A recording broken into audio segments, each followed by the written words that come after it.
possible to host a minimalist and zero waste event? Oh yeah.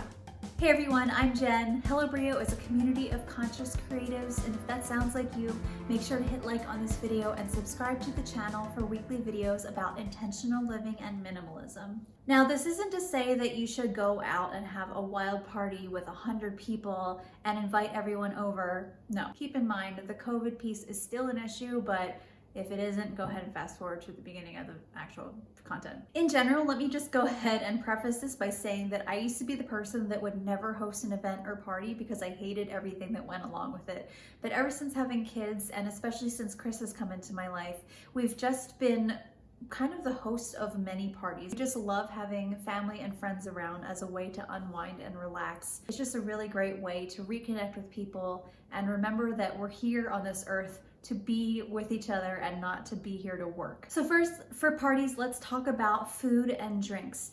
And yes, a lot of times the food of choice ends up being pizza, which is obviously very easy to do.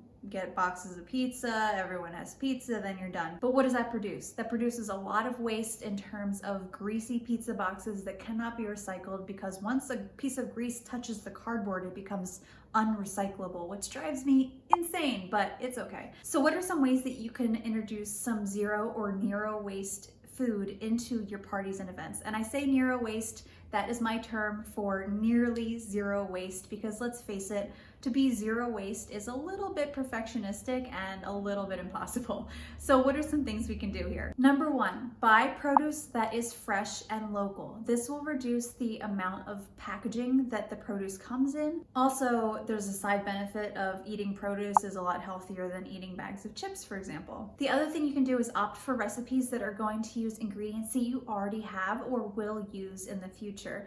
I hate those recipes that make you buy like this very specific ingredient that you're only ever going to use once, and then it expires because you're never going to make this thing in the next 10 years. So go for recipes that are kind of tried and true to what your palate already is for your family, and that way you won't be wasting a whole lot of packaging on the ingredients that you may only use once. This is a little bit of a weird hack, but when you can control it, host a party or an event during an off meal time so that you can have less to do in terms of meal prep. And I know that's kind of cheating because like you go to a party, you want food, but yes, creating hors d'oeuvres and appetizers and things like that are going to be a lot easier than putting out an entire spread for a lunch or a dinner or a brunch. And I know it can be really easy to go overboard with food and drink, but a good way to do this is to aim for about 1 or 2 items per entree or course. That way you don't end up with like 5 appetizers and 3 main course options, etc. Drinks can be really tricky because everyone has their own preferences, but there are some ways that you can go a little bit more near zero waste or nearo waste with your drinks. In terms of alcohol, you can offer one type of alcohol, maybe one type of wine,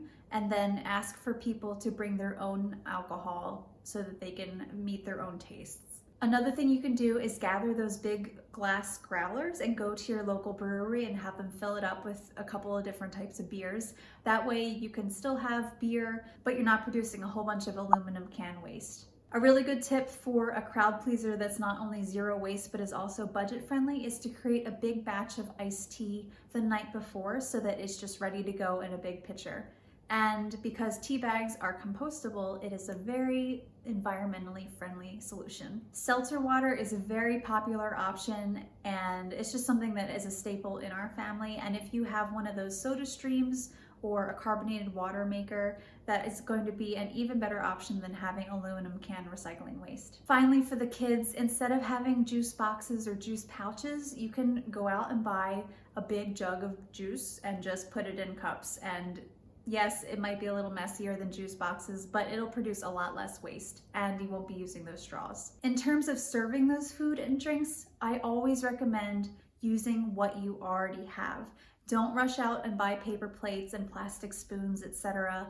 What you already have will be great. If you don't have enough for a party, you can go out and get stuff that will already match what you have. But investing in those pieces will serve you better in the long run because you won't be throwing out so many paper plates and packs of paper bowls, etc. over and over again. You'll just be reusing the same plates that you use every day in your party situation. In terms of drinks, you can just use the glasses that you have. If you don't have enough glasses, glasses, what you can do is again, go out and buy some that you might be able to use every day anyway. And if you can't keep them in your main cabinet, maybe you can keep them in storage. But again, this will just save you from having to go out and buy plastic cups every time that you have a party. In terms of keeping things safe and sanitary, make sure to use a oil pencil or a chalk marker or something like that so that you can mark people's cups so people know whose cup belongs to who. Okay, let's talk about decor and party themes. This may take the wind out of your sails, and I apologize, but as a minimalist and as someone who doesn't like the one-time use things, I generally don't decorate for parties. This, of course, is an extreme point of view, and you can use these tips as you wish, but in general, I do not decorate. However, there are a couple things that I've done in the past. A photo booth. People love photo booths. As long as you have a tripod and you have decent lighting and you have a remote for the camera, you can set people up in a specific room with a nice backdrop and give them props, and you can just reuse these over and over again at various parties, and it'll be a huge hit, and then you'll also really get good pictures from the people that you love. I hesitate in sharing this a little bit because it seems a little bit preachy, but I want to assure you that people are not there for the decorations. They are there at your party for the social interactions, and those social interactions are what's going to stay with them for the longest. Yes, your party may not look amazing in photos, but let me tell you again, it's about the social interaction and it's about the connection that you bring during the party. I would love to know what your tips are for low-key and low-waste parties. Leave a comment below and I'll talk to you next week.